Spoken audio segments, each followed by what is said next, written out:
Chercher un sens à l'histoire, à sa propre existence, s'inscrire dans un récit collectif, pas forcément évident ce début de 21e siècle en Occident. Au 20e siècle, le christianisme a laissé la place au communisme, au fascisme, au nazisme ou encore au libéralisme, des religions politiques séculières qui ont fini par faillir. On en parle avec vous, Johan Chapoutot, vous êtes historien et vous publiez au PUF le grand récit Introduction à l'histoire de notre temps. D'abord, Johan Chapoutot, comment expliquez-vous ce besoin des êtres humains de donner du sens à leur vie en adhérant au grand récit collectif? Ça, il faut le demander plutôt aux anthropologues ou aux psychiatres qui le constatent bien. Hein. Vous l'avez dit, on cherche tous un sens à notre vie, on cherche tous à donner une signification, une direction à ce que l'on vit, en tant qu'individu, mais aussi en tant que groupe humain, en tant que nation, parti politique, syndicat, supporters de football ou que sais-je encore, toute communauté. Et c'est quelque chose que l'on voit d'ailleurs particulièrement bien en cette année électorale en France. Alors ces récits collectifs ont quelque chose d'extrêmement structurant pour les sociétés humaines. L'épuisement du providentialisme, comme vous le dites dans votre livre, la mort de Dieu, quelles en ont été les conséquences? Pendant des siècles en Occident, il y a eu une espèce de souveraineté d'interprétation du temps qui passait, au sens individuel comme au sens collectif, par l'Église chrétienne puis catholique.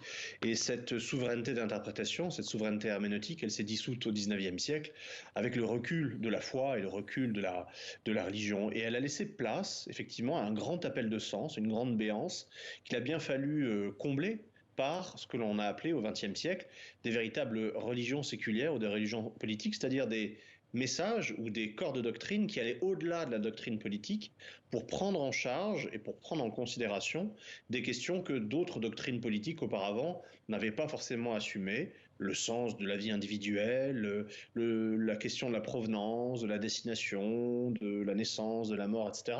Et tout cela a été revendiqué par de nouvelles cultures politiques au XXe siècle, hein, vous les citiez, le fascisme, le nazisme, le communisme et d'autres. Et comment expliquer alors que ces nouvelles religions séculières n'aient pas tenu le choc? Quelle est la raison selon vous? Alors déjà, il y a l'épreuve des faits. Lorsque vous prétendez être une religion séculière et apporter des questions tous azimuts à vos contemporains, il y a ensuite ce qu'on appelait l'ordalie au Moyen Âge, c'est-à-dire précisément le grand tribunal de la réalité. Et il se trouve que ces idéologies ont été largement balayées au XXe siècle par la défaite militaire, dans le cas du fascisme, dans le cas du nazisme, par une espèce d'attrition hein, ou d'étiolement au fil des décennies pour ce qui est du communisme dans sa version URSS. Et c'est pour cela qu'il y a eu une forme de désagrégation qui a bien été perçue d'ailleurs dès les années 1970 par des historiens et par des philosophes qui ont bien montré qu'on était entré dans la fin des grands récits. Vous convoquez aussi Albert Camus et son cycle de l'absurde dans votre livre, une littérature qui est née pendant la Seconde Guerre mondiale et qui montre les femmes et les hommes désabusés, angoissés face à leur incompréhension du monde et de sa perte de sens. Est-ce qu'on en est encore là aujourd'hui? Oh, très clairement, je pense que si on est si proche de la littérature des années 30, vous parliez de Camus, on peut parler aussi d'André Malraux, on peut parler également de Louis-Ferdinand Céline, de Saint-Exupéry, de Sartre également. Si on arrive encore à lire ces auteurs, et s'ils nous parlent encore, c'est que de fait, les questions sont les mêmes. Les grandes questions qu'on disait existentialistes, le mot est un petit peu banal, mais de fait, il dit bien ce qu'il veut dire. Hein. Une interrogation sur l'existence, la position dans le monde, et sur le sens de cette existence dans l'histoire. Oui, on en est encore là, puisque de fait, dans les années 70, il y a eu avec la désagrégation finale du communisme dans sa version venue du RSS, la disparition du dernier grand récit qui avait structuré le XXe siècle européen et qui a laissé place, voire mondial, et qui a laissé place à d'autres types de récits que l'on peut voir actifs aujourd'hui, hein, comme le complotisme par exemple. Oui, justement, comment l'expliquer ce complotisme aujourd'hui, cette manière? C'est la situation actuelle, la pandémie justement de coronavirus qui a fait qu'il a refleuri de cette manière? Alors déjà, le complotisme a une longue histoire derrière lui. J'y reviens dans le livre d'ailleurs. Depuis la Révolution française, on a vu se multiplier les explications complotistes du monde, qui généralement viennent répondre à des grands traumatismes sociaux et de grandes interrogations. La Révolution française a été un traumatisme pour des élites contre-révolutionnaires qui ont développé une lecture complotiste de la Révolution française, par exemple. Idem pour la révolution bolchevique en URSS.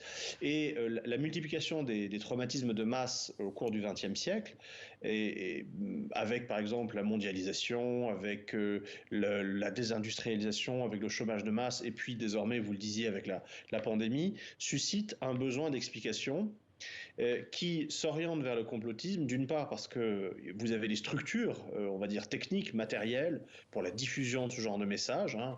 Typiquement, c'est le web 2.0 et ce sont les réseaux sociaux, d'une part. Et d'autre part, en termes de grands récits, on se rend compte que le complotisme, c'est une manière de continuer à faire du religieux, mais sans Dieu, tout en gardant le diable. C'est-à-dire qu'on garde une force prédominante, une force qui vient structurer le réel, mais qui n'est plus Dieu, mais une force maléfique, équivalent séculier, on va dire, du diable. Alors, la solution hein, pour retrouver peut-être du sens, vous écrivez que ce serait peut-être justement la littérature hein, qui permet de nous réapproprier notre humanité, notre dignité, notre liberté, lire et écrire. C'est donc ça, le salut?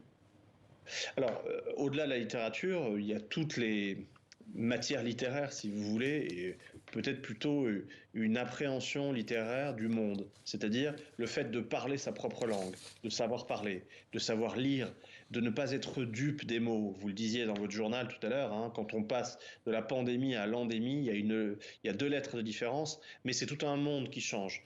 Donc la maîtrise du langage, la maîtrise de toutes les ressources du langage est absolument impérative pour nous, on le voit très bien en année électorale comme citoyen, mais aussi en tant qu'être humain, en tant qu'individu, parce que la littérature à laquelle vous faisiez référence traite de ces grandes questions qui structurent notre humanité. Merci à vous, Joanne Chapoutot, d'avoir été avec nous. Je rappelle que vous publiez donc au PUF le grand récit introduction à l'histoire de notre temps. Merci d'avoir été avec nous.